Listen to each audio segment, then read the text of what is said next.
On the weekend of April 21st of 2013, a SEED facilitator workshop was held in Port Harcourt, a city in the south-central River Delta region of Nigeria.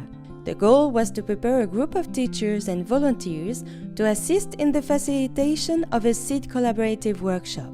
Starting on Monday, April 22nd and ending on Friday, April 26th of 2013, a SEED collaborative workshop with STEM, emphasized on the theme of water and energy, took place at the Sassoon Hotel in Port Harcourt.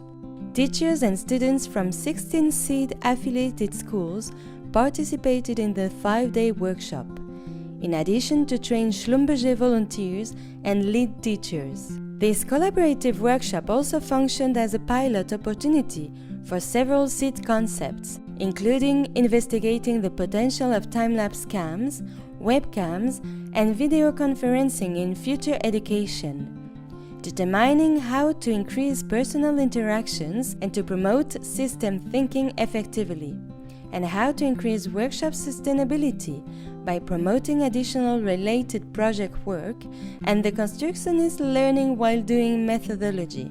Each group project was related to the water and energy themes. Examples of projects created at the event included water purification using power from solar panels, desalination of seawater, purification of domestic wastewater, automatic switching system for community lights, flood alert system, fire safety alarm system with automatic doors and sprinkler, electricity from solar energy, use of solar energy to conserve and purify rainwater.